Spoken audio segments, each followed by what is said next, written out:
As human beings, we were made to last, not temporarily, but forever. God has put eternity in our hearts. The Bible tells us so in Ecclesiastes chapter 3 verse 11. He has made everything beautiful and appropriate in its time. He has also planted eternity, a sense of divine purpose in the human heart, a mysterious longing which nothing under the sun can satisfy except God. Yet man cannot find out, comprehend or grasp what God has done, His overall plan, from the beginning to the end.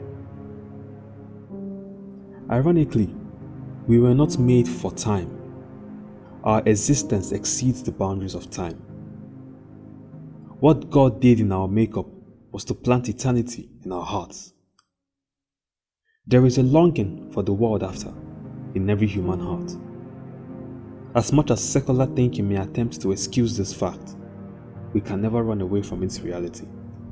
The implication of our longing for the world after is that we will last forever. That is because in eternity, we do not cease to exist. I recall reading a book titled Mere Christianity, written by C.S. Lewis. In the book, Lewis wrote that creatures are not born with desires unless satisfaction for those desires exists. A baby feels hunger where there is such a thing as food. A duckling wants to swim where there is such a thing as water. Men feel sexual desire where there is such a thing as sex. If I find myself a desire which no experience in this world can satisfy, the most probable explanation is that I was made for another world. Because we were made for another world, we will find ourselves there someday. And when that happens, we will be there forever. There was no way God would have invested so much into making man only to have him exist for this brief life here on earth. No, we were made for more than now. We were made to last forever. A thing of eternal existence is not made cheaply. So much is invested into it. Most of the relics from the ancient world that are still in existence today were not created absent-mindedly or with little attention. No, they are the product of genius with the best of materials. What does that tell us about ourselves? God took His time to fashion every one of us with an eternal soul and spirit. While it is true that our bodies, which are material, will not survive beyond this earth, the truth remains that we have a soul and spirit that are eternal. Animals do not have this privilege, neither do plants. This means we are special creation of God's genius, made from the finest stuff to exist for eternity. Since we were made to last forever, what is then expected of us? One truth we can't run away from is that even though we were made to last forever, we will not live eternally on earth. Our life here on earth is a preparation for another life. How I live my life here will determine where I will continue the other part of my life. Contrary to what many people think, death is not the end of our lives. It is only a transition platform into the other life. The fact that we were made for eternity means that we will live with eternity in view. Those who live with eternity in view do not live carelessly. This stems from the fact that they are aware that there is a life after. This life after is an eternal destination. It is either a place of eternal bliss or everlasting torture.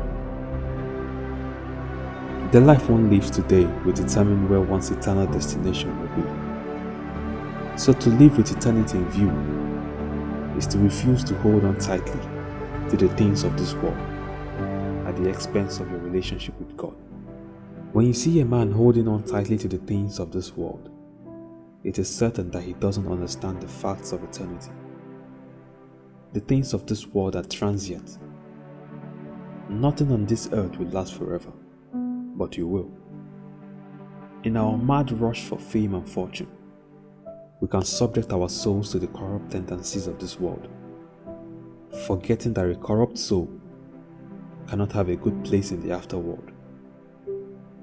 We must never get carried away by the lie that what we see on earth is all that there is to this life. No, death is not the end of us. The life we live here is just a dress rehearsal, a preparation for the life after, because we were made to last forever. The quality of life you live today will determine how your forever will be. The Bible mentioned in 2 Timothy chapter 2 verse 20 that in a great house there are many articles. There are those which are made of silver and gold, while others are fashioned out of wood and clay. It goes without saying that those made of silver and gold are for special use, while those made from wood and clay are for common use. But beyond that, articles of silver and gold are hardly given to wear and tear as easily as those of wood and clay. Every one of us has a choice to the kind of materials he or she will be made of, and that is determined by the kind of life we live. The Bible went further to explain this in verse 21 with these words: Therefore, if anyone cleanses himself from these things, which are dishonorable, disobedient, sinful, he will be a vessel for honor, sanctified, set apart for a special purpose, and useful to the master, prepared for every good work. In other words, once you set yourself apart by the quality of life you live, you can become a vessel for noble use. And these kinds of vessels are made from durable materials that can stand the test of time and last forever. So, of what materials are you made of? When your deeds will be passed through the fire, will they survive? Is what you are doing now preparing you for the life hereafter? Think about it.